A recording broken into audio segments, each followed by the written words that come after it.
반갑습니다. 날씨가 어제랑 그제랑 날씨가 많이 포근해졌다라고 하는 걸 보면 아, 겨울이 왔는데라고 생각을 할 만한데 잠깐 착각을 했었던 적도 있었습니다. 이러다 또 춥겠지라는 생각은 하고 아직 서울에 눈 안 오네요. 근데 전 12월 되면 서울에 눈 오는 줄 알고 바짝 긴장을 했었는데 아직 안 오네요. 네. 그래서 이제 벌써 12월 중순이 다 되어가는 이 시점에 여러분들은 어떻게 보내십니까? 보통 이쯤 되면 다들 그런 얘기 하지 않습니까? 지난 한 해 동안 지켜주신 하나님 은혜 감사하며 되돌아보며 하나님의 은혜였고 하나님의 인도하심이었음을 고백합니다라고 얘기를 하는데 앞으로 이제 남은 또 12월 반개월은 또 어떻게 하나님의 은혜를 또 기대하며 살아가고 계십니까? 저는 지난 벌써 이 교회 온 지가 이제 내일 모레 3월 달이 되면 2년이 되어 가는데 정말 하나님의 은혜였고 하나님의 인도하심이었고 무엇보다도 매번 이 교회를 통해서 제 사역과 또 제 삶에 대해서 다시 한 번 더 하나님 앞에 도전을 받곤 합니다. 매번 말씀을 전하는 자리에 서 있는 자리이긴 하지만 매번 고민하게 되고 또 매번 썼다 지웠다 하는 그 말씀 속에서 행여나 사람의 말로 전하는데 또 실수하지 않을까라는 고민들도 하고 하나님의 말씀이 혹시라도 잘못 전해지지 않을까 고민들을 합니다. 오늘 이 시간이 특별히 사람의 말씀으로 전할지라도 하나님의 말씀으로 잘 알아듣고 아멘으로 받아먹는 은혜의 시간 되기를 소원합니다. 여러분들한테 만약에 소원을 들어준다고 하면은 어떤 소원을 말씀하시겠습니까? 그리고 그 소원을 들어주겠다라고 말을 전한 사람이 그럼 소원을 들어주겠다라는 그 말도 동시에 아니 세 가지나 더 들어준다면 여러분들 어떤 마음이 될 것 같습니까? 저는 만약에 저에게 무엇이 필요하냐라는 소원을 물은다면 그리고 세 가지를 더 준다 그러면 저는 엄청나게 감사할 것 같습니다. 제가 욕심이 좀 많아서 그럴 것 같습니다. 솔로몬이 천부장과 백부장 그리고 재판관과 온 이스라엘 백성과 그리고 이스라엘의 각 백백과 족장들과 함께 여호와 앞에 1,000번째 번제를 드리고 나서 잠이 들었습니다. 그리고 그 밤중에 여호와께서 솔로몬의 꿈에 나타나셨습니다. 이러한 하나님의 나타나심은 비단 신기하게 볼 것은 없습니다. 특별한 목적이 있을 때마다 하나님께서는 자기의 계시적 방편으로 인해 종종 나타나시곤 하였던 방법 중에 하나입니다. 그 실례로 하나님께서는 아담에게 여자를 만들어 주시고 내 뼈 중에 뼈요 살 중에 살이라고 노래하게끔 하시면서도 노래를 부르게 하실 때에도 그리고 하나님의 언약을 완전히 그리고 신실하게 믿지 못하고 엘리에셀을 자신의 후사로 삼으려고 했던 그 아브라함에게도 확고한 언약을 주시기 위해서 아브라함이 깊이 잠들었던 그때에도 나타나신 걸 보면 말입니다. 오늘 우리가 함께 읽었었던 그 본문은 솔로몬에게 무엇을 주기 원하냐는 그 하나님의 질문에 대한 그의 대답과 그의 대답을 들으신 하나님의 반응 그리고 꿈을 깬 솔로몬의 행동을 기록한 오늘 그 본문을 함께 읽었습니다. 그런데 우리는 이 본문에서 우리가 하나님께서 솔로몬에게 무엇을 원하냐는 그 질문에 어떠한 마음으로 임했는지 또 임해야 할 것인지에 대한 부분을 우리가 함께 말씀으로 나눠보자 합니다. 첫째로 우리는 하나님께 감사하는 마음을 고백할 수 있어야 합니다. 본문 3장 5절의 말씀을 보면 기본에서 밤에 여호와께서 솔로몬의 꿈에 나타나시니라 하나님께서 이르시되 내가 네게 무엇을 줄고 너는 구하라 라고 하나님께서는 솔로몬의 꿈에 나타나서 질문을 하십니다. 무엇을 줄고 너는 구하라. 솔로몬은 어떠한 생각을 했을까요? 그것도 꿈꾸는 중에 그리고 하나님께 예배를 드리고 난 그 단잠이 들었던 그 솔로몬은 어떠한 마음이 들었을까요? 근데 한편으로 생각을 해보면 하나님께서 솔로몬이 필요한 걸 뭔지 모르시진 않았을 것 같습니다. 왕이 되었고 그리고 그게 주변 국가들 주변에서 또 어쨌든 전쟁을 치러야 되는 한 국가의 수장이기도 하고 또 나라를 다스리는데 무엇이 필요할지 하나님께서는 모르시고 물은 건 아닐 테고 말입니다. 전능하신 하나님께서는 그의 필요한 것뿐만 아니라 그를 창조하셨던 하나님께서 그의 필요를 정말 모르시고 그 꿈에 나타나면서까지 질문을 하셨던 것일까요? 하나님께서는 이미 솔로몬의 필요들을 이미 알고 계시고 하나님께서 찾아와 주십니다. 우리의 입장도 똑같습니다. 하나님께서는 우리가 하나님을 다가간다라고 하지만, 우리가 하나님께 예배를 드린다고 나아간다고 하지만, 하나님께서는 나보다 먼저 앞서서 나에게 먼저 다가오고 계십니다. 그리고 우리의 필요를 이미 알고 계십니다. 그렇지만 하나님께서는 먼저 손수 다가와 주시면서 우리에게 늘 우리의 입술을 통하여서 우리의 부족함과 우리의 필요를 입술로 고백하게 하시며, 그리고 듣기를 원하시는 것을 알 수가 있습니다. 그것은 하나님이 우리를 향한 관심이라고 볼 수 있습니다. 그리고 우리를 향한 사랑입니다. 우리의 필요에 대해서 입술로 하나님께 고백할 수 있는 우리 모두가 되시길 소망합니다. 6절 말씀에 솔로몬이 이르되 주의 종 내 아버지 다윗이 성실과 공의와 정직한 마음으로 주와 함께 주 앞에서 행함으로 주께서 그에게 큰 은혜를 베푸셨고, 주께서 또 그를 위하여 이 큰 은혜를 항상 주사 오늘과 같이 그의 자리를 앉을 아들을 그에게 주셨나이다 라고 말하고 있습니다. 하나님께서 솔로몬 꿈에 나타난 무엇을 줄고 내게 구하라 라고 하셨던 그 질문에 솔로몬은 오래 살게 해달라 하거나 또는 많은 것을 달라고 하거나 주변 원수의 생명을 취하는 그러한 내용을 하나님께 구하지 않았습니다. 솔로몬은 아버지 다윗에게 베푸신 은혜에 하나님께 감사하는 모습을 발견할 수가 있습니다. 이는 하나님께서 솔로몬의 아버지인 다윗과 맺은 언약에 대한 감사함이 묻어나는 그 대목이기도 합니다. 하나님께서는 솔로몬의 아버지인 다윗을 이스라엘의 두 번째 왕으로 기름 부으시고 세우셨습니다. 그리하여 그가 전쟁을 치를 때마다 하나님께서 승리를 허락하시고, 그리고 하나님께서 세우신 별치인 그 뜻을 하나씩 세워나가기 시작하셨습니다. 그런 가운데 다윗은 하나님 앞에 중대한 큰 죄를 범하게 됩니다. 여러분도 다 잘 알고 있으신 대로 그것은 바로 자기의 장수의 와이프인 아내인 밧세바를 취하여 우리아를 죽게 만들었고, 또 그 밧세바를 취하였던 큰 죄를 저질렀던 것입니다. 이걸 요즘 버전으로 한번 풀어보니까 그는 졸지에 살인 청부도 하였고, 그리고 간음도 하였고, 범죄까지 저질렀던, 지금으로도 무척이나 용서할 수 없는 어마어마한 큰 죄를 저질렀던 것입니다. 사람이 올라갈 수 있는 가장 높은 자리였던 왕의 자리에서, 그리고 그 당시 이스라엘 백성이 가장 잘 보이는 높은 성벽에서, 그리고 그 가장 높은 곳에서 바라본 것은 하나님이 아닌 가장 아래인 우리아의 아내인 밧세바의 목욕하는 그 장면이었고, 공교롭게도 가장 높은 자리에서 바라본 것은 가장 아래에 있는 범죄의 자리였던 것입니다. 이러한 죄 중에 또 태어난 솔로몬은 하나님께서 다윗에게 허락하신 자신의 관문을 든든히 세워가시며 자신의 씨를 통하여 그의 왕국을 이어가게 하시는 그 큰 약속을 그의 아들 솔로몬에게 이어가게 하심을 솔로몬은 충분히 알고 있었습니다. 그래서 솔로몬은 하나님의 질문에 먼저 감사함으로 나가는 태도를 취할 수 있었던 것입니다. 로마서 5장 8절에 보면 우리가 아직 죄인 되었을 때에 그리스도께서 우리를 위하여 죽으심으로 하나님께서 우리에 대한 자기의 사랑을 확증하셨느니라. 우리가 아직 죄인 되었을 때 그리스도께서 우리를 위하여 죽으심으로 인한 우리에 대한, 그리고 나와 우리 모두를 향한 자기 사랑을 확정하신 것에 대한 일방적이고 그리고 전적인 하나님의 은혜에 우리도 감사해야 되지 않겠습니까?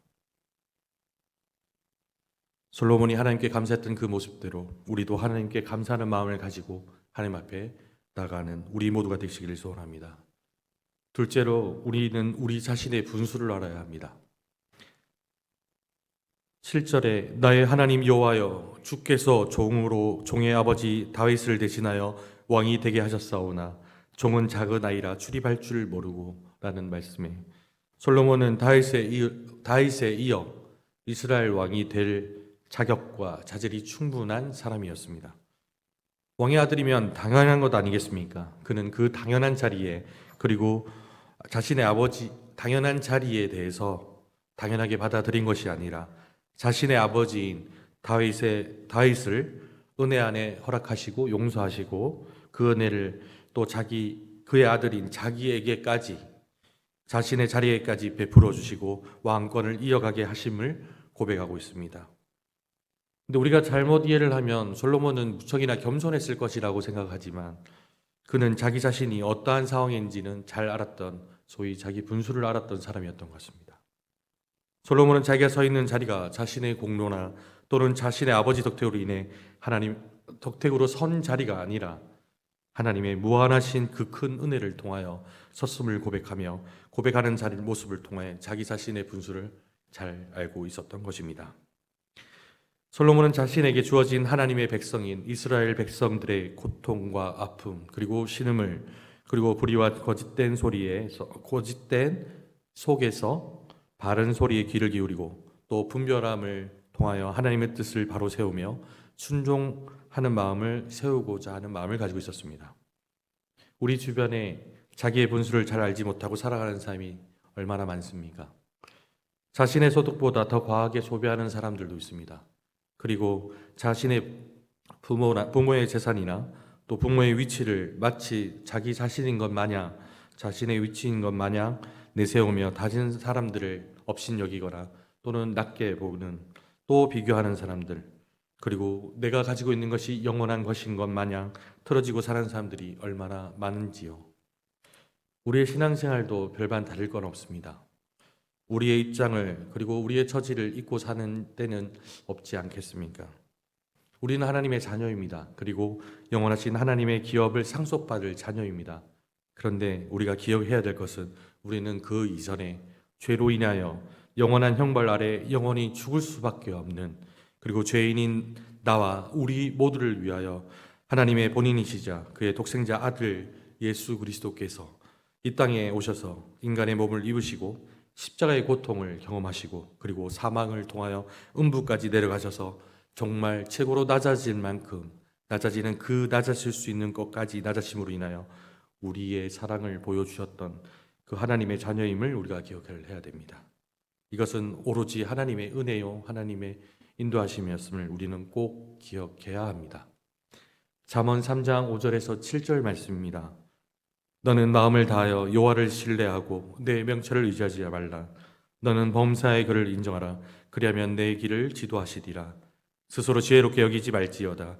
여호와를 경외하며 악을 떠날지어다. 하나님 앞에 우리는 인정하고 나아가야 됩니다. 우리는 한없이 나약한 존재고 우리의 분수를 잘 알고 나가는 우리 모두가 되시길 소망합니다. 셋째로, 내 자신을 위한 간구가 아니어야 합니다. 본문 9절, 우리 누가 주의 이 많은 백성을 재판할 수 있사오리까? 듣는 마음을 종에게 주사 주의 백성을 재판하여 선악을 분별하게 하옵소서. 솔로몬은 하나님께 구함에 있어서 듣는 마음을 허락하여 달라고 하나님께 구하고 있는 모습을 볼 수가 있습니다.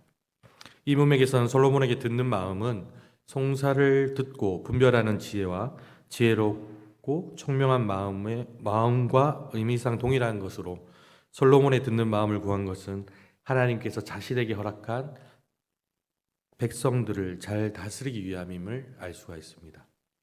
이를 통하여 하나님께서는 자기에게 주신 그 왕의 자리가 자신의 백성들을 잘 다스리는 데 필요한 기도임을 자기는 알고 있었던 것입니다.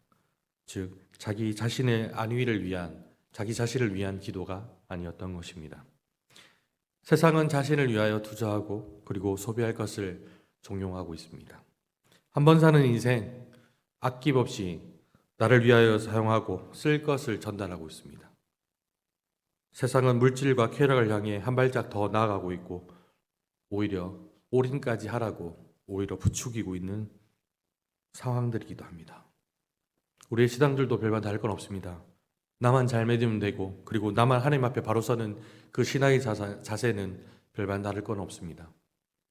우리의 신앙, 저와 우리 모두의 신앙들의 현재 위치는 어떠합니까? 나만 잘 믿고 나만 천국 가면 끝입니까? 그리고 내가 하나님 앞에 바로 서면 그냥 그게 모두가 끝이라고 생각하십니까? 하나님께서는 우리를 불러주실 때는 하나님의 자녀로 불러주심과 동시에 믿는 자로 인해서 세상의 소금과 빛으로 살아가기를 원하시며 우리를 부르셨습니다. 이 메마른 세상에 나만을 위한 삶이 아니라, 나만을 위한 신앙이 아니라 믿는 자들이, 믿지 않는 자들이 그 어느 누구에게든지 함께 울며 함께 기뻐하며 그리고 평화와 안식을 함께 누리기를 하나님께서는 원하셨습니다. 우리의 간구해야 되는 것도 그렇습니다. 분명히 나를 위한 기도도 해야 됩니다. 내 필요와 또 내 건강과 또 내가 구하는 것들을 모두 하나님 앞에 의지하며 매달려야 됩니다. 그러나 그 구하는 것에 있어서 내 옆에 있는 자들을 위해서, 그리고 이 지역을 넘어서 있는 자들을 위해서, 그리고 이 나라를 넘어 있는 자들을 위해서, 그리고 나와 상관없는 자들을 위해서 기도하는 우리의 성숙한 신앙의 모습들을 보여주어야 할 것입니다. 우리의 간구의 방향이 명목상 하나님을 위한 것이라고 말하며 나를 위한 것이 아닌지 한 번쯤 돌아보는 우리의 신앙의 자세들이 필요할 것입니다. 우리의 필요를 위한 간구들은 물론 멈춰서는 안 될 것입니다. 그러나 그 간구가 나를 위한 것이 아닌지, 또 하나님의 영광을 위한 명목하에 나를 돋보이게 하는 것이 아닌지, 그리고 하나님을 가리울 수 없는데 그 조그만 내가 하나님을 가리운다고 허둥대고 있지 않은지를 스스로 돌아보기를 소원합니다. 내가 간구하는 그 간구가 내 자신을 위한 것이 아니라 하나님을 향한, 그리고 하나님의 뜻을 구하는 그 간구가 되시기를 소원합니다. 말씀을 정리하고자 합니다. 본문 10절에 솔로몬이 이것을 구하며 그의 말씀에 주의 마음에 든지라, 그리고 12절과 14절에 내가 내 말대로 하여 내게 지혜롭고 총명한 마음을 주노니 내 앞에서도 너와 같은 자가 없었거니와 내 뒤에도 너와 같은 자가 일어남이 없으리라. 내가 구하지 아니한 부귀와 영광도 내게 주노니 내 평생의 왕들 중에 너와 같은 자가 없을 것이라. 내가 만일 내 아버지 다윗의 행함같이 내 길로 행하며 내 법도와 명령을 지키면 내가 또 내 날을 길게 하리라. 오늘 본문에서는 하나님께서는 솔로몬의 꿈에 나타나셔서 무엇을 줄지에 대해서 물어보시고, 그리고 하나님께서는 그의 기도에 마음에 흡족하게 들으셔서 응답하여 주시고 그에게 지혜롭고 총명한 마음과 더불어 구하지 않았던 부귀와 영광 그리고 장수를 함께 허락하여 주셨습니다. 여러분들 요즘 마트 가면 1+1도 보기 힘듭니다. 근데 하나님께서는 1+3입니다. 1 더하기 3이라는 것입니다. 하나님께서는 우리에게 한계를 구했더니 한계가 아니었더니 그 이상으로, 배 이상으로 주셨던 것입니다. 오늘 솔로몬의 지혜를 통하여서 우리가 함께 읽은 본문 뒤에는 하나님께 받았던 그 솔로몬의 지혜는 우리가 함께 읽었던 그 본문 뒤에 창기 두 여자와 하나의 재판에서 그 실력을 발휘하게 됩니다. 그리하여 이스라엘 백성들은 그의 지혜가 솔로몬으로부터 온 것이 아니라 그 지혜의 근원이 하나님으로부터 왔으며 그 하나님의 지혜가 솔로몬의 마음속에 있음을 판결을 통해 볼 수 있었다고 고백하는 게까지도 됩니다. 또한 이 솔로몬의 지혜를 통하여 이스라엘을 잘 통치할 뿐만 아니라 사방 모든 나라에 그의 이름이 전하여지는, 또 하나님의 영광이 또 드러나는 일들도 하게 됩니다. 하나님은 우리의 간구하는 것들을 아낌없이 주십니다. 그리고 아낌없이 허락하고 계십니다. 그리고 응답하여 주십니다. 그리고 합당하게 하나님은 진행하고 계십니다. 우리가 그 사실을 믿을 때, 그리고 우리가 구하는 것들을 모두 들어 응답하실 것을 믿습니다. 그러기 위해서는 우리가 하나님 앞에 구하기에 앞서서 감사하여야 하고, 그리고 우리의 처지를 잘 알아야 되며 나 자신의 안위를 위한 간구가 아닌 하나님을 향한, 그리고 하나님의 뜻을 구하는 기도가 되시기를 소원합니다.